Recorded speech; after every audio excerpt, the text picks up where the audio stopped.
Yo, Elliott, I've been struggling to maintain an active social life. I genuinely prefer to be alone.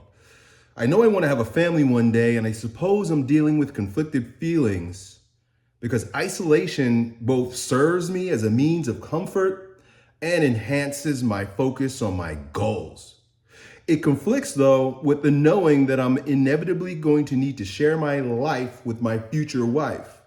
What do you think is the best way to move forward in the coming years? I'm 30, stable income, starting up an online business right now. I've had girls in the past, but none of them felt like the one. Great question, man. And I understand your situation. Like, you have a particular preference for how to live your life in this moment. You say that you like to be isolated. It makes you feel comfort, and it also gives you the opportunity to focus on your goals. So all the great things that have been coming to you based on this preference are now being challenged by a desire. And so now we have a gap. We have a gap between your current self-concept, sense of self, who you believe yourself to be, the results that have been born out of the good results, the comfort and the focusing on your goals, your stable income, all the things you were able to do in this state of isolation with this version of yourself. But now you're thinking about the future. You're thinking about the wife I want, the family I want, and what will be required to get that, right? Like, it's only logical that if I want to meet a wife, well, then I need to start doing wife meeting things. It is only logical that if I want to have a family, then isolation might not be the best prescription of the day. So now you're in conflict, and you use that word twice in your question. I've got conflict. Conflict comes from resistance. The sense of conflict only happens when there's resistance. In fact, like when we go to the gym, you guys know I'm a strength coach by trade. It's my original vocation. And the gym is loaded with conflict. Like, we go to the gym for conflict. What do I mean by that? Well, there's your state. You walk into the gym, there's nothing in your hands, there's no resistance on your back. And then you go into conflict with the resistance so that you can overcome it and grow. This conflict, as a result of the resistance that you're experiencing because of the gap between what you believe about yourself right now and what you see in the future, is unlike the weights in the gym. The weights are a real thing. But the conflict that you're experiencing right now is concept. It is a discomfort, or how can I say, it's a rejection of the truth of the current situation, right? Which is, I love isolation, I'm comfortable there, I've been getting good results with it.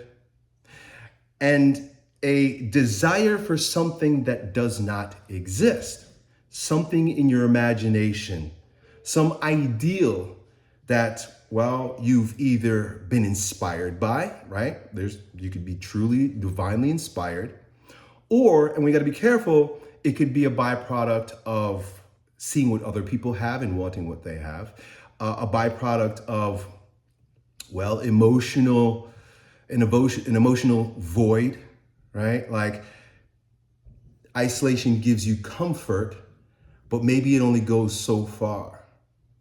Maybe a woman will give you more comfort. So this gap between the truth of the situation and what you perceive to be a better future creates a lot of anxiety because of importance. And the importance is a strange thing. It's an interesting thing because there's two types of importance that you're investing in right now, both of which will based on the way of abandonment, which we've been talking a lot about, will thwart divine providence. The very first of which is importance in the person, importance in the circumstance, importance in the relationship, importance about the family, right? There's a whole lot of desire, thus importance, which equals charge around this concept, this ideal that you've made. So it starts getting built up. You ever notice when things get built up, they fall flat? Like, do you ever have a friend or you wanted to tell a joke and like you spent too much time building up the joke so that even when you hit the punchline, it falls flat? Well, because you built it up too much. Or oftentimes with children, when Christmas is coming or you're going on a vacation or something, they'll get really agitated. There's a lot of importance. There's a lot of anxiety in the child. And then when the event actually happens, it just falls flat. I didn't get what I think I was going to get, right? Like Christmas, I'm going to get the BB gun, right? I'm going to get the bicycle. But instead, as things unfolded, you didn't get it exactly the way you imagined it, and it falls flat. Like when you're telling a joke and it didn't land the way you thought it would, it falls flat. Or the vacation, right? The kid's excited about going to Disney World, but he doesn't realize that there's an 8-hour drive. So then when the imagination doesn't match the image in his mind, it doesn't land right because there's too much importance placed in the ideal, the joys, the hopes, the feelings, the elation, right? The pleasure that's going to come from it. Relationships are the same way. But we're talking about the charge that we create when we give importance to ideals. And remember, ideals are not real. Ideals are a concept, something that we've pieced together based on past experiences, other people, hopes, fears, and dreams that we have within. Still just a concept. The other kind of importance, the other type of importance is importance in your own will or your own ability or your own skill and strength to make the thing happen, right? So say, for example, the kid who's really I remember when I was a kid, I was really anticipating getting Super Mario Brothers 3. And when my mom said that she was going to take me to Toys R Us, this is like 1990, take me to Toys R Us to go get it. She was busy that day. She had already promised, but she was busy doing something else. And I came to her, I'm like, Mom, what's going on? We're supposed to go to Toys R Us today and you're washing your hair. She literally was washing her hair. You're washing your hair. And that goes against what I've been anticipating all day at school. I come home and we're supposed to go to Toys R Us. You're busy washing your hair. So I proceed to nag her, right? Whine, cry, just be upset, right? Trying to, well, of course, feel my feelings, but in a way also manipulate Mom so she can hurry up and wash her freaking hair so she can take me to Toys R Us. That was me putting not just importance in the Nintendo game, but importance and trust in my own ability to shift my parents' perspective and the things that she was doing in order to make it happen. And that fell flat. That may not be the best example, but there's always these circumstances where we believe too much in our own power. And when we end up believing too much in our own power, that increases anxiety because now if it's to be, it's up to me. So not only is the figment of my imagination so far off that it creates anxiety, and the importance that I've built up in it increases that anxiety, but now I have extra anxiety because of my belief, the importance I put in my ability to go get that thing. Both of which create a huge amount of resistance. And that resistance, like when you're doing resistance training in the gym, it feels like a charge. That's why we do pre-workouts, right? That's why we pump ourselves up before a big lift. There's a lot of charge. There's a lot of charge in the body. The brain is spinning, the body is tense, the breathing becomes shallow. It's literally a fear response because of the gap between the truth, reality, and our imagination about the thing and about ourselves. And whenever we try to do anything out of that place, like you right now, you're in conflict. You're in conflict, and any decision that you make out of the emotions that are present with that conflict, meaning fear, anxiety, anticipation, desire, all those things create a shaky foundation, as well as a veneer, a rose-colored or distorted view of the circumstances. Emotions distort your ability to perceive. So now you have distorted perception. And in that distorted perception, in that not grounded, ungrounded place, that shaky place, filled with charge, if we're not abandoned, we'll end up doing things, saying things, believing things, and moving in a direction that's totally disordered because it's ungrounded. Ralph Waldo Emerson, I love to quote, he says, every action is measured from which it proceeds. Every action is measured from the place it proceeds from. Everything that you do is measured by the emotional state, the mental state, the place that you're coming from. So in exercise science, we teach that all movement emanates from posture. So if the posture is off, right? You got a kyphosis, a lordosis, you got frontal plane imbalances, whatever it is, that is your current state. And anything that you do from that current state is going to be effed up.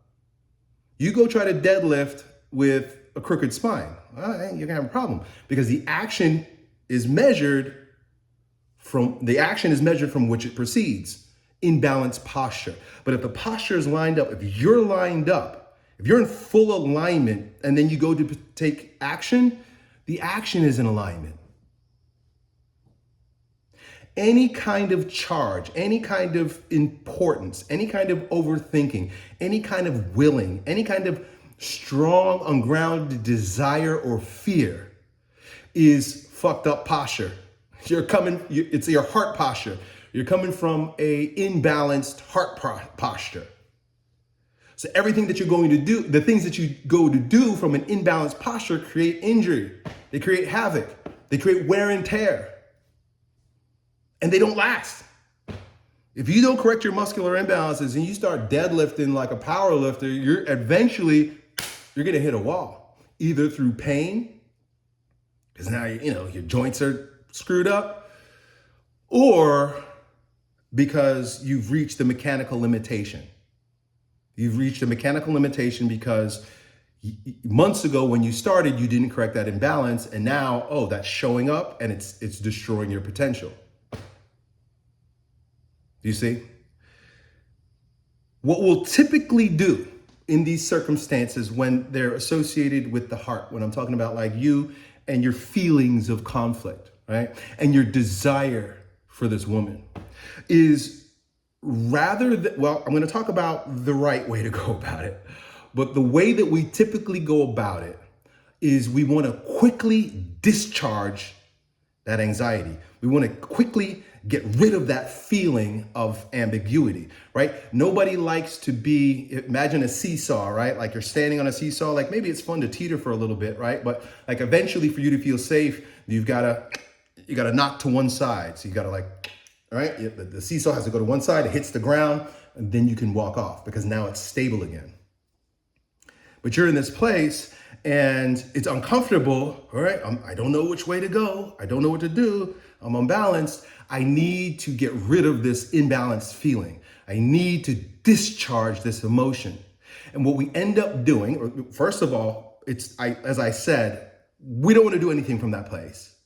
But what we generally end up doing is one of two things, usually one of two things.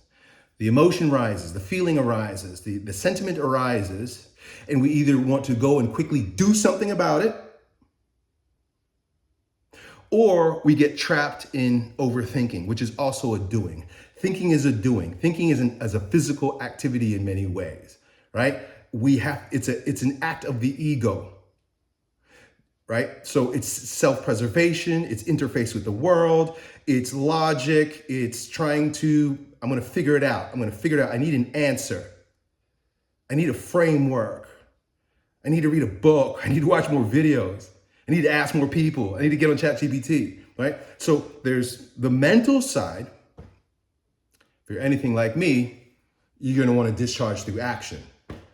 Well, I'm gonna get out there, I'm gonna go do something about it right now, right? In your case, man, I can't stand this conflicted feeling. Let me go and, hey, I remember that girl that used to like me a couple years ago. Maybe I should go and discharge this emotion with her.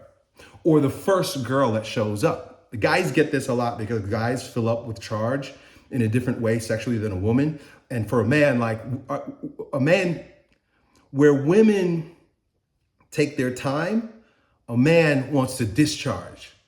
This is why we pursue.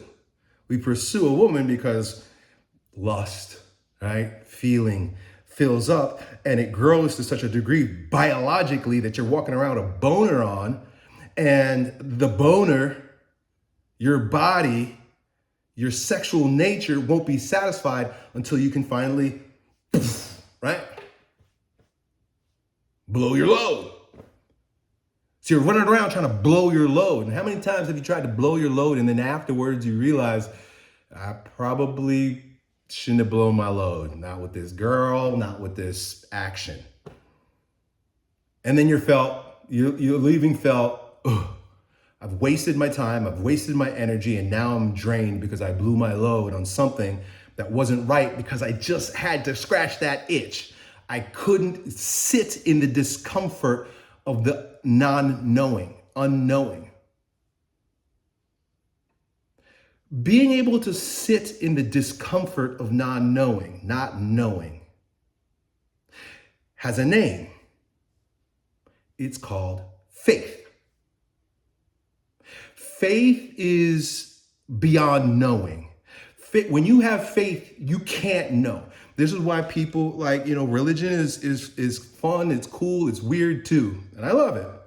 We got these people who they have a belief, but they want to prove that it's true, right? Like I believe that Jesus Christ was risen from the dead. I chose to believe that, but I don't know. It's what I heard. And I've given assent to, I've rented myself out to it saying, well, yeah, I like that belief. And then I can, work with it. But if you go around trying to prove it, you're operating from the same place as the materialist. Because the materialist gives his faith only to that which he could taste, touch, smell, see, right? Hear. But if the five senses can't perceive it, the atheist or the person who doesn't have faith, it doesn't even exist. Faith requires not knowing. It's resting in the kingdom. And this reminds me, right, of the very first gospel passage that touched my heart. This is way back in college, way back before I went on my spiritual, journeys, right? I don't think we ever stop spiritually journeying. There's always the journey to more and more divine knowing. But back then, I had a friend who's a hardcore Christian, and he gave me a little green book that had the gospel in it. And I flipped open, and I have it here in front of me right now because I think this gospel passage, to me, it's for guys like us, guys like me, it says so much. It becomes a living philosophy. In fact, it is the foundation for Father Coussad's understanding and teaching on abandonment to divine providence. Abandonment is the only way. And Jesus gives us very logical reasons to abandon ourselves. And I'll get to that in a moment, but I want to bring it back to you because you're asking what to do. What should I do with the next few years? And before I give you my interpretation or my advice on the situation, I just want you to hear the words of Christ. So we're looking at Luke 12:22 through 33, and I'm going to kind of paraphrase it a little bit. But he opens up and says, so he's speaking to his disciples. He's talking about some, like what's important, what you should worry about, what you should not worry about. And then he goes, therefore I say to you, do not worry about your life. Do not worry about your life, what you will eat, nor about the body and what you will put on. So these are primal functions. He's saying, do not worry about your life. Your life. I mean, that's pretty broad, your life. In other passages, he says, take no thought for yourself. Take no thought. This might be the most radical idea. There's a lot of radical ideas that Jesus Christ proposed, many of which we listen to and we say, oh, that's very nice. And wow, the pastor really got it. But we don't live it. We don't know how to live it. We haven't chosen to live it. We're not doing what he says in this passage. So first of all, don't worry about your life, what you will eat. What is eating? Eating is a biological function. And he also says, nor your body or what you will put on. These are adornments. Think about your relationship, right? Jesus didn't say, don't worry about relationships or who you're going to marry. He says it in a much more broad way that can give way for interpretation. And so this is my, I don't want to say manipulating, but I'm using the words of Christ to sort of expand what we're looking at here. Don't worry about your life. What you will eat, biological function, right? Sex, desire, procreation, right? Protecting, providing a family. What you will eat. Don't worry about what you're going to eat, nor about the body, what you will put on. What do we put on the body? Well, we put on adornments, we put on clothes, we put on accoutrements. But we also add things to our body. So I add a woman to my side, right? Even in Genesis, what does God do? He takes the rib from Adam's side and puts a woman there. Boom, she grows right out of his heart, but she is an addition to him, right? Your family is an addition to you. It's added to you, just like your clothing. Jesus is saying, don't worry about any of that stuff. And then he goes on. Life is more than food, biological function, and the body is more than clothing, adornments, things that are added to us. Consider now, he says, the birds, for they neither sow, right? They don't work, nor reap. They don't save up, right? Birds they're not working, and they damn sure aren't saving up. He says, they neither have storehouse nor barn, but yet God feeds them. How much more valuable are you than the birds? Birds are just flew by my window, and it triggers something. Like this birds are happy. Birds are always happy because happy means what's happening, and a bird is only handling what's happening in the moment. And if what's happening in the moment and he needs food, he's going to get the food. He doesn't have to go to the bank. He doesn't have to go to his preps. God just provides the food for him when he needs the food. He goes on. And which of you by worrying could add 1 inch to his stature? So just think about this because he goes on. I'll read the full passage. Which one of you can, by worrying, add 1 cubit, right? We'll say inch to his stature, right? Which one of you, by thinking about it, can make yourself taller? I'm 5'9", right? And I wanted to be an NFL football player, and I needed to be at least 6'1". It didn't matter how much I thought about it, how much I worried about it, how much I desired it, how much I worked in the gym nothing I could do that was going to make me 6'1". I'm bound to be 5'9", especially if it requires my will, my power, my desire, my hopes, fears, and dreams to get there. Now, I'm not talking about, these surgeries where they break your leg and shit like that. Like, that's totally different. I'm talking about the power of our own worrying. It has none. If then you're not, and he goes on, he says, if then you're not able to do the least, can't you at least just grow an inch, right? Why are you anxious for the rest? It's funny how he says that because God's power is so powerful that he decides if you're going to grow. It's his choice. I was hanging out with a young man this weekend when I was with my son last week, and we were at a camp, and he's shorter than the rest of the kids, but his dad's really tall. And he's worried, he's anxious. He's like, oh man, I'm bound to be short for my whole life. And Jesus is saying, at least you could do is just grow up. At least you could do is just get taller. Oh, but wait, you can't do it. But I assured this young man, I said, listen, dude, there's a good chance that it's God's plan, and of course, I'm just looking at his dad, that when you're maybe a late bloomer, 16, 17 years old, you're gonna shoot up like a 12 feet. You're gonna shoot up a foot. But there's nothing you can do. There's no worries that you can have. There's no action that you can take, and your will, it's not possible. You can't even do that. But when it's supposed to happen, it's going to be so damn easy. You won't even notice that it happened. I might notice because maybe I didn't see you in a year. It's like, whoa, there you are, kid. Now you're a foot taller. What did you do? How did you do that? When did that happen? I don't know. He goes on. Christ says, consider the lilies of the field, how they grow, and they neither toil, right, worry, or spin, right? Toil or spin. I imagine that's like, plotting and scheming. And yet I say to you, even Solomon, King Solomon, the richest man ever to live, in all his glory, was not clothed like one of these. The beauty that God provides the lowly flower exceeds all of the wardrobe of a king.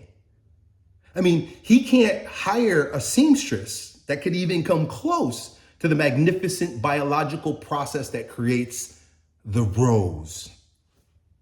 Nothing you can do.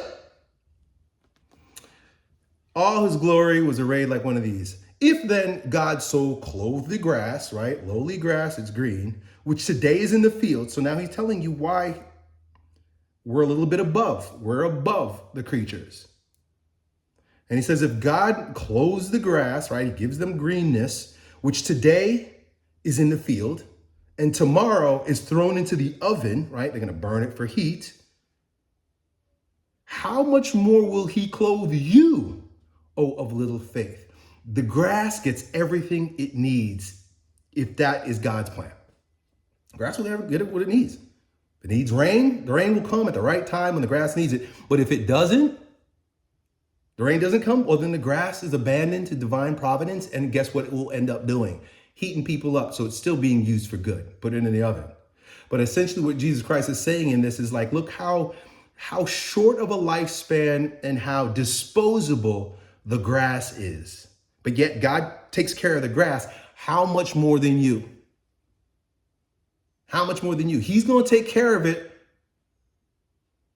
and you can't do anything about it. These are the words of Christ. This is not Elliott philosophy. I love this though. I'm gonna read through 29 to 31, and then I'll stop.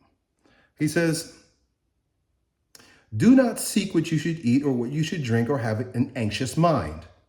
For all these things the nations of the world seek after, and your Father knows that you need these things.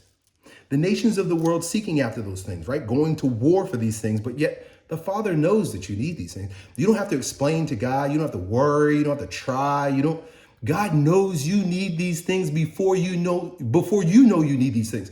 God knows the plan for your life, the perfect blueprint for your life, his will for you way before you even open your eyes in the morning, before you can even walk and crawl as a child. He's got a perfect plan for you. I'm not saying that we're locked into a predetermined destiny, but the same way that there's a plan for a oak seed as there are for a magnolia seed, right? They're two different types of trees. When the seed is planted, the fate, I don't want to say is sealed, but the pattern is revealed. The best part here, though, the best part. He says, your father knows that you need all these things. So he says, don't worry, but here's what he tells you to do. Seek the kingdom of God, and all these things will be added to you. Seek the kingdom of God, and the woman and the family will be added to you. You don't need to reject your current circumstance. You don't need to resist your current circumstance. You don't need to take willful, frantic, ungrounded action in order to make that happen. You don't need to think it through and strategize and come up with all kinds of wild ideas about what you need to do, who you need to be, and how you need to talk, and how you need to walk, and what you need to dress, how you need to put on your clothes to make that happen. One thing he says you need to do. And the beautiful thing, but yet the conflicting, the strange thing about seeking the kingdom is that you're not really doing anything. Seeking the kingdom is not about doing anything. What does Christ say the kingdom is? The kingdom is within. What does God say about himself? God is sitting in the kingdom is within, and he says, be still and know that I am. Be still and know that I am bringing you a wife. I am bringing you a family. I am working powerfully and diligently through your current situation to mold you into what he thinks is best for you to then launch you into another season. And guaranteed, if you're following divine providence, if you're abandoned to divine providence, he will carry you through seasons without you having to do anything. The only thing, seeking first the kingdom requires that we let go of resistance. We let go of our own will. We let go of our own hopes, fears, and dreams. Let go of thought completely. The kingdom is not a kingdom of thoughts. That's why, once again, like religious people who okay, I'm going to calm my anxiety by reading the Bible. Okay, I'm going to calm my anxiety by, thinking things through. Right? Not just religious people, but all people. I'm gonna go find it. I'm gonna go. It even says, I think in Peter, it says, the gates of heaven will not be stormed with violence. You're not gonna storm the gates of heaven with violence. Let me get in there and get what I want, all the goods and the jewels and the girls that God has lined up for me in the kingdom. Let's go make it happen. No, be still and know that I am the kingdom.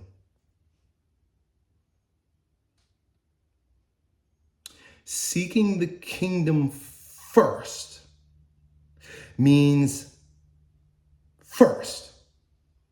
Usually what we do is we seek the kingdom second. I know I do.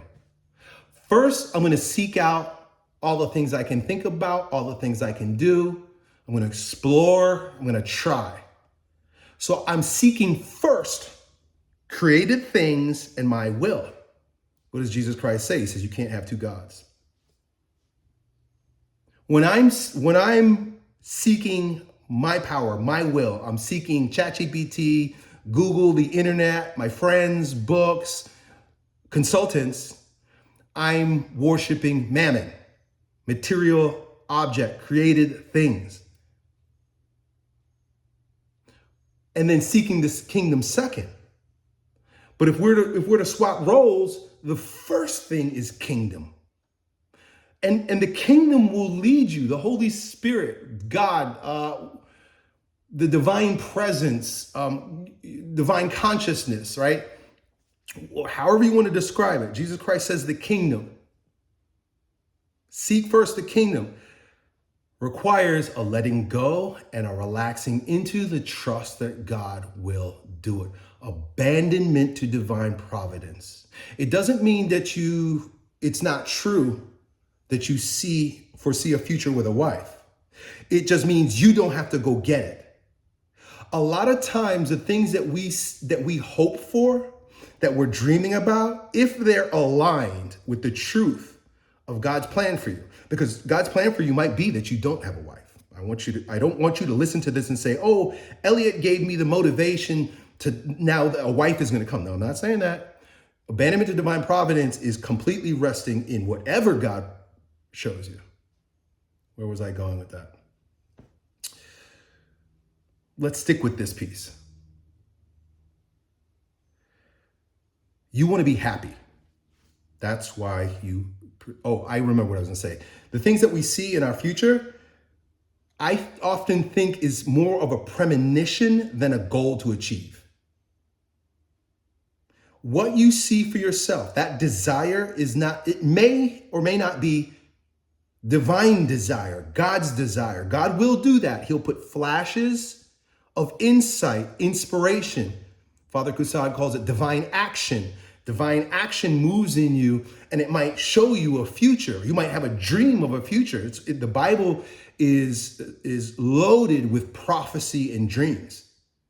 So God places seeds of expansion in your current situation for his whatever reason he wants. But it doesn't mean go get it. It doesn't mean go fight for it. It doesn't mean you have to do it.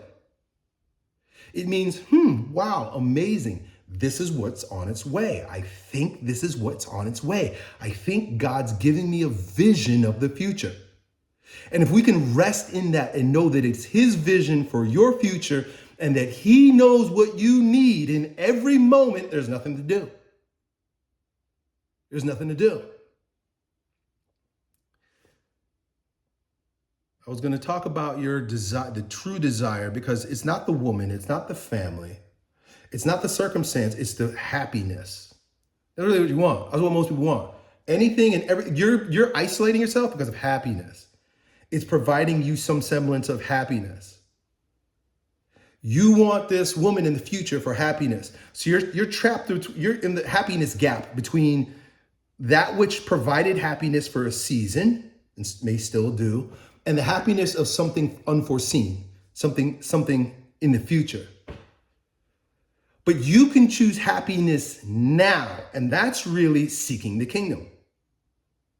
I use the word happiness, but it's not an elation. It's not an ungrounded, grandiosity. It is what's happening. Like I said with the birds, they're always happy because it's what's happening. And the best way to be present with what's happening is just to observe. Observe the chatter. Oh, you should go meet this girl. Oh, you should go talk to this girl. Oh, you're too late. Oh man, you're 30 years old. By the way, you're 30 years old. You haven't even reached your peak yet. So there's no rush. The feminist world has convinced women that they have forever and that men have a short time, which is the complete opposite. Women have a short period of time, right? Like the grass that ends up being burnt, right? Like they wither quickly. They say women age like milk.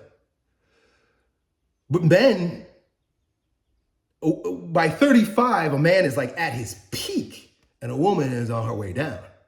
A woman who gets pregnant at 35 is considered geriatric. A guy when he's 35 is making more money than he's ever made before. He's got more muscle than he's ever had before. He's got more wisdom than he's ever had before. He hits a peak of maturity that is undeniable and he's a man. You're still not even there yet, so I don't ever want you to think like you got to rush. Where is I going with this? Your desire for the happiness of the future that you perceive is present here and now. You choose to be happy now. And that is a choice. Physiologically, I'm gonna end on this. What do you do? right? Because we always end up there. Like, okay, great, Elliott, that was awesome. Great mental gymnastics. What do I do? Prayer. Prayer. And the conception of prayer that is born out of the psalm that says, be still and know that I am. Not vain repetition, right? Oh God, please give me. Oh God, please give me. Oh God, you know I want, right? That's what the vain repetition is. Not formulated prayers, although they're powerful and they're good and they're awesome. You know, Jesus Christ even gave us a formula prayer. But what is Jesus Christ saying in this? He's saying, seek first the kingdom. What does that mean? Go inside, not up there. You're not shouting to the kingdom up there. You go in. Jesus Christ even says, when you go into your closet and you close the doors where the Father speaks to you in secret. Just remember too, the Father's never speaking to you with a megaphone either. We're not shouting up to heaven like a megaphone, and God's not shouting down like a megaphone. He's speaking to you in secret. What is secret? There's too much noise, you can't hear it. You ever try to tell you a secret and there's like radio playing or people are doing stuff and it's like, man, I can't hear you. I can't hear you. I can't hear you. Too much noise. So that prayer requires a diminution of noise. Shut your brain off. Shut the thoughts down, or at least observe them as the observer in the knowing that is, I am. Meditation. Meditation. And meditation is not just mental. Meditation is for the whole being. Prayer is the whole being. Full body prayer means getting your body involved or being aware of the movement in your body so that you can release it in faith. Meaning, okay, I have some control over my thoughts. In other words, I don't believe my thoughts. I don't believe the strategies. I don't believe the bullshit in my brain. I'm watching, but yet I feel anxious. I feel worried. I feel afraid. Now, the same way you were objective about your thoughts and you let them move by without engaging with them, right? Without entertaining them, without entangling with them, without clinging to the thoughts, you get to do the same thing physiologically with your body. Notice what fear feels like in your body. First thing you'll probably notice is that your breath becomes shallow. So to come full circle, my man, pray for the wife of your dreams, but not a prayer of desire and will and might and coercion, but a prayer of stillness, of knowing that when you seek the kingdom, she will be added to you. Done.